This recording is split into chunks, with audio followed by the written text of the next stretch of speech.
This is Heal Your Mind, Heal Your Body with Dr. Schuyler. Discover how your thoughts manifest disease and what you can do about it. Here's your host, Dr. Schuyler. Hello, beautiful souls, and welcome back to the Back to School series, How to Help Your Child Return to School if they have anxiety or panic attacks. So today, what we're going over are things to never say to an anxious child or adult. But since it's a Back to School series, what not to say to your anxious child. And I have derived these sayings after talking with hundreds and hundreds of, pediatric patients, what they tell me in private that drives them nuts that their parents say about them. And I can't exactly call the parent up and be like, hey, by the way, your kid said to please stop doing this. So what I did is I just kind of found ways to let parents know. And this is what today is going to be, what not to say to your anxious child. So it comes down to something called neurolinguistics. And neurolinguistics is simply how our brain processes words and energy. So the power of words can either hurt us or heal us. And that's absolutely real phenomenon. So the intricate web of the mind-body medicine is language has this profound implication on health and healing. The language that we use, it actually shapes our beliefs, our attitudes, our behaviors, and it can reinforce how we perceive a situation. So, for example, I do have maybe, 5, 6, 7 patients right now who have a fear of vomiting. And it's a very real fear, and that they're just very fearful of getting sick, very fearful of eating the wrong food, getting food poisoning, very fearful of just getting nervous at school and vomiting. And this is becoming more and more of an increased diagnosis where this fear of vomiting is becoming more and more prevalent. So what I do is the first thing is we remove the word vomiting from the child's vocabulary, and we spice it up to something more lighthearted like upchuck. And this kind of funny childlike word to it starts changing the way the body responds to the word vomiting. So some words have intense emotional charges that when they're spoken, it can either recreate or reinforce negative memories and negative emotions associated with them. So this obviously has this physiological reaction as well. And a good example is I could repeat a bunch of hateful words over and over again. And if I really hit the right word, which impacted you, I could trigger an emotional response out of you. Just for example, racial slurs can absolutely impact a person's state of peace and simultaneously signal the limbic system to fight, flight, or freeze. And another really good example is political terms and names. I could simply state a few names and incite rage in many people. So simply put, words matter. So when you think back to the darkest times of your life, odds are you'll recall what someone said to you during those dark moments. That pain, those words stuck with you. So emotional trauma from words actually causes brain damage the same as if it's physical abuse. Words are powerful. Words can be emotionally and psychologically damaging, and point blank, they can actually lead to distress and disease. I like what Dr. Seuss said, say what you mean and mean what you say.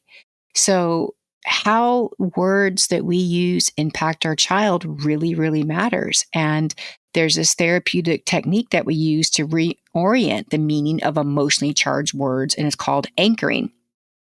So it's taking words like vomiting and change it something like upchucking. So these funny words can replace triggering ones. So a lot of studies have come back with how much words impact anxiety and GI conditions and autoimmune conditions. So this is what I've learned working with certain patients, pediatric patients. I understand. Now, albeit this phrase is completely an effort to console your child, but it actually breeds this secret resentment in a child because they're thinking, you don't understand me. A teenage brain or an adolescent brain, even a 10-year-old brain is wired. No, you don't understand me. You're old. You're an adult. So it's this statement, albeit it's such pure intent and you're trying to connect with your child, it leaves a way where they feel invalidated and alone as if they haven't felt heard. And this also inhibits them from expressing themselves, and it makes the suffering kind of more about you and less about them. So instead of saying, I understand, replace it with, I'm here for you. At whatever capacity you need me, I'm here for you. I like to say, I can listen or I can offer advice. Just let me know what works best for you, or which do you prefer? Another one that I like to use instead of I understand is I can imagine. I'm trying to understand all that you're going through. I'm listening. Teach me. I'm here for you. So you can see the difference from saying I understand, which albeit is very empathetic and very sweet. But sometimes children can misinterpret this. Another way to say this, I can imagine and try to understand all that you're going through. Doesn't it feel a little more connected, a little more like that person is really there for you? They're just little ways that this very defensive teenage mind just happens to work. And this is one of the little hacks to communicate with them, to connect with them better. Another one is back in my day, back in my generation, and when you're trying to relate to your child, again, albeit a very sweet way, you're trying to relate to them, you're letting them know, hey, I understand. I had the same thing when you were a child. But you may have noticed it's the fastest way to get an eye roll. You can stop and say, well, back in my generation, and this is by far one of the top 3 complaints that kids tell me, is every time I go to tell my parents something, they make it about them and tell them back when they were little, or back in the olden days, or back in the 1900s. I don't want to hear about the 1900s. So if you think of an adolescent child's brain, they are hardwired to begin to leave the tribe, leave the family around adolescence, childbearing years, because to prevent inbreeding. So when you relate it back to you, they're automatically in their mind going to become defensive. And we think we're offering this unsolicited advice, but after the age 10, 11, 12, it's just going to make it worse. So rather than saying back in my generation, it's more about, hey, I really can't understand what it's like growing up in your generation, but I'm going to try to. Can you teach me? I really like the phrase, can you teach me? So it's not so much about replacing it with another phrase. It's just about, don't say it. Don't say back in my generation, unless you want to crack a joke like back in the 1900s. But other than that, just avoid saying back in my generation. Kids always report to me how much that just irks them and they completely want to stop talking. Another one is you need to calm down. Unless you're singing the Taylor Swift song, avoid saying you need to calm down. Imagine your partner telling you that in the midst of an argument. You need to calm down. Yeah, that's not going to work. It's just going to inflame the situation more. It sets off alarm bells. This anger and these feelings for a teenager become kind of uncontrollable. And whether the teenager expresses it or not, they're feeling it. So when you tell someone you need to do something, you're usurping their autonomy and their power to create their own reality. When you tell someone you need to, you are usurping their power and their autonomy in their minds. So imagine your boss or your spouse always telling you, you need to meet your deadline. You need to turn your report on time. You need to check your email. You need to cook dinner. You need to take the garbage out. You need to create a defensive, subconscious, and sometimes muted fight response. And in most humans above the age of 10, it's going to pretty much upset them. So even if it's true, they do need to eat, they do need to go to bed, or they do need to calm down, it still ignites this struggle of power to where they want to control what they need to do. So rather than saying you need to calm down, it's, hey, can I help you work through this moment? I'm sensing that you're really upset right now. Do you want to take a few minutes? You can count backwards. And the next episode, I'm going to go over step by step some really good tools. So really avoid even any context saying you need to. I can see you're really struggling right now. What can I do to help you? Is there anything I can do to help you feel calmer? Another one to not say is maybe this is all in your head, or it's a mental thing, or you have anxiety. So this is another one of the chief complaints that I get where children beg me to tell their parents, please tell them to stop telling me I have anxiety. This is really important not to label your child. Anxiety is a multifaceted response involving emotional and physical elements. It's often as a state of worry or the fear of the unknown or unease about an imminent event or the future. So symptoms, as we know, it's restlessness, irritability, concentration, but it also manifests physically, muscle tension, heart rate, and digestive issues. So when you're labeling these somatic responses, you're labeling this child as this becomes their identity. You have anxiety. They're experiencing a somatic manifestation of their thoughts. When you label a child, you have something. This actually begins to impact their self-esteem and create a sense of helplessness. And I'm going to repeat that. When you tell a child they have anxiety, you're creating this sense of helplessness. Anxiety carries a stigma that the child may feel flawed or broken, and this can exacerbate them feeling isolated and stressed. And this also provides so many reasons why they say they can't do something. It's an escape valve. It's, I can't do this. I have anxiety. I can't go to school. I have anxiety. I can't do my homework. I have anxiety. It becomes their identity and who they are. So overemphasizing anxiety, it causes more problems rather than I want you to focus rather on managing the physical symptoms of it. So, you have anxiety, it's self-limiting, defining, and descriptive. But you can say something like, I can see you're struggling and you're feeling overwhelmed. Let's find a way to work through this together. I'm sensing you feel overwhelmed. I'm sensing you're having a hard time. I'm sensing you're off balance. Look, I'm not telling them how they feel. I'm telling them my interpretation of what their experience is. You feel anxious. I don't know if they're feeling anxious. I'm sensing you feel worried. I like to think of anxiety as a somatic manifestation of fears, concerns, and worries. I'm sensing you feel concerned. I'm seeing that you're fidgeting. I'm seeing that you're irritable. What can I do to help you? Really try to eliminate from your vocabulary, you have anxiety. Remember, words are powerful. I often like to say, hey, teach me what you're experiencing right now. What's happening? And then I listen. I don't try to fix it. I just listen, because if I'm asking someone to teach me, that means I'm going to learn what their experience is like. I love the person so much. I want to learn what they're experiencing, not necessarily fix the problem. Teach me what you're going through. You'll be surprised how powerful that is for your partners, your children, anyone in your life. It's a very powerful statement. Another one that I hear is that really bother the kids, and it takes a while for them to admit this, but their parents are always saying, again, it's going to sound like, what else would I say?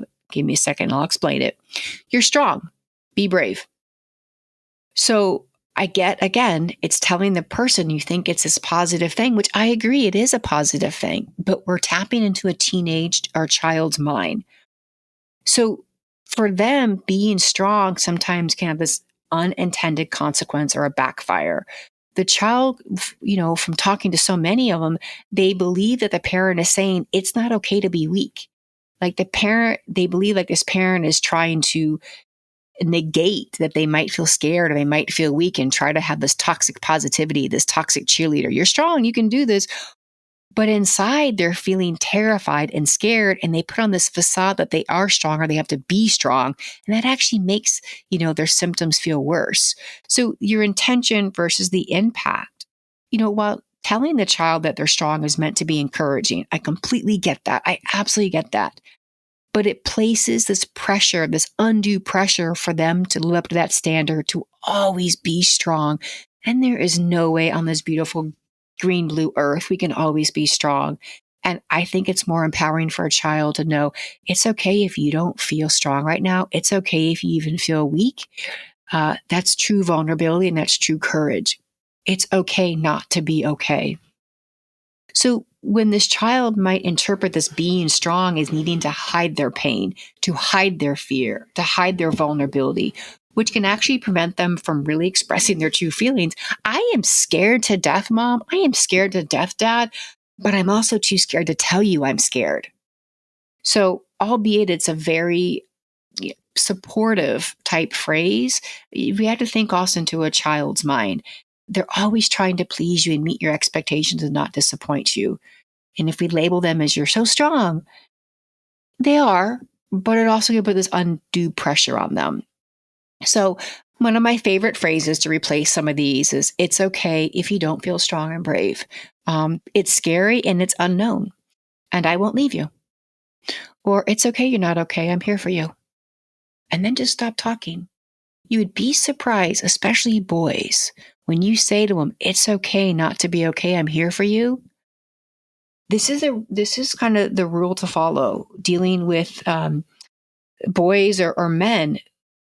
Do a long pause after you speak. You'll be surprised. You wait 15 seconds, what they're going to say. Men and boys process slower than women do. And oftentimes, as moms and women, we quickly interject when we see a long pause. You'll be surprised talking to your boys and to your partner. When you hold the pause, it's okay, you're not okay, I'm here for you. You'll be surprised what they'll open up and say. Just hold the space sometimes. Another thing is, we're a team. How can I help you in this moment? And my all-time favorite is, I trust you and you can trust yourself. You're more capable than you know. And if you feel like you're not capable, I'm here to help you. I trust you and you can trust yourself. Really empowers your child. But Mom, I don't know how to trust myself. That's okay. I'll teach you how. One step at a time. You're building this collaboration with your child. Or I'll be right by your side. You got this. You got this. And if you feel like you don't, I'm here with you. If you feel like you don't, call me. So what we're focusing on is the strength, using your language to validate your child's experience. It's okay to feel scared. You're doing your best, and that's enough. You're using these affirmations. This highlights their efforts and not the outcome. Again, you're highlighting the efforts, not the outcome. So recognizing the child's efforts and their perseverance rather than labeling them strong. Hey, I'm really proud of your hard work. I'm proud of you getting up and showing up for yourself this morning. I know it was hard to get up this morning. I see how much you're working hard. I'm proud of you for working through not wanting to do this. Really emphasize their efforts. So this approach focuses on their actions and their coping strategies, which is way more empowering. So telling a child with anxiety that they're strong, albeit a very well-meaning, loving gesture, it can sometimes lead to unintended pressures and emotional burdens. But when you focus on empathy and validation and these balanced affirmations, you can provide this more supportive encouragement. A couple of little side notes not to say as well is, there's nothing to worry about. Something else you can say is, I understand that you're worried. Let's talk about it. You're overreacting. Yeah, just don't say this to females. Don't say it to your child. It's just pause, put the mute button on. I can see this is hard for you. How can I help you feel better? How can I help you do better? How can I make this better? Stop being silly. Just completely belittles. Just avoid saying that. I can imagine how tough this is. Let's figure out a way we can handle this together. I just heard this phrase a couple weeks ago. Someone told me, get over it. I had to stop and bite my tongue for a moment and said, if the whole world could just get over it, there'd be no therapist. I'd be out of a job. I wish we could all just push a button to get over something, but you can't. So when you say the phrase, just get over it, you're completely dismissing the person to feel unsupported and isolated. It's rather than, I can see you're really having a hard time getting over this. I'm here to help you through it. Why are you so worried? Sounds very accusatory. This makes the child can feel defensive. Rather than say, teach me, what's making you feel so worried? Again, the phrase, teach me. Comparing your child to other children. Other kids don't get anxious about this. Why are you getting anxious about it? This will absolutely increase their feelings of inadequacy and anxiety. Everyone experiences feeling unsure. Everyone experiences feeling overwhelmed. That's absolutely okay. Let's figure it out together. Oh, you're fine. You're fine. Yeah, don't say that, because you don't know if they're fine. They might really be struggling. This makes someone feel like they're not being taken seriously. I know this feels scary right now. I can tell that you're not okay, and that's okay. I'm here for you. I don't have time right now for this. I do hear this a lot, parents. I don't have time for this right now. odds are you don't have time for it. But this is one of the worst things you can say to your child. It completely dismisses and makes them feel like they're not important. Just take a moment and breathe together. Yeah, you probably don't have time for it, but the long-term damage of telling your child, I don't have time for this right now, you just told them not important, and that the odds are they're going to later feel like they're not important to anyone in their lives. So as much as a rush that you're in, the damage that saying this phrase, I don't have time for this right now, is long lasting. Remember, words have as much brain damage as physical abuse. If you don't have time, say, let's stop for a moment, let's pause and can revisit this later, but let's take a breath together. Again, you're too sensitive. It's okay that you're feeling sensitive. Typically, highly emotionally intelligent people are highly sensitive.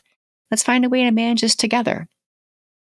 So the gist of this is, hopefully you guys took some notes on this.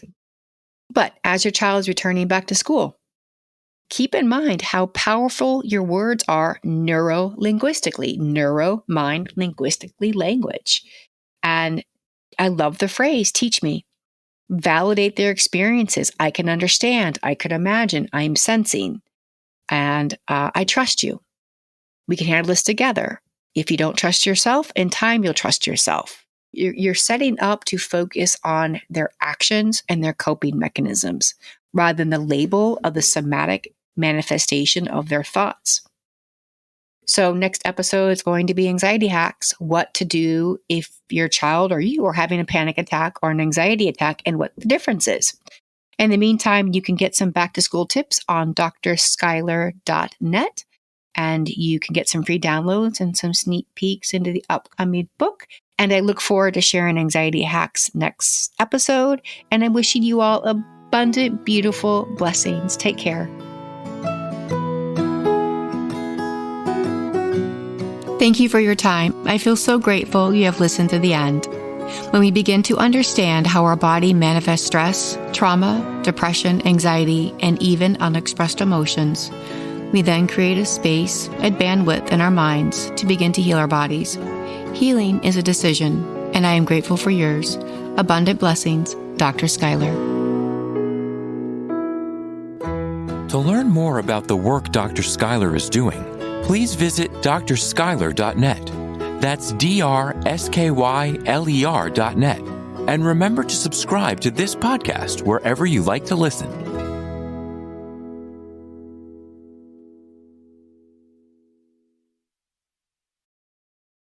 Produced by Audavita Studios. Connect your voice to the world.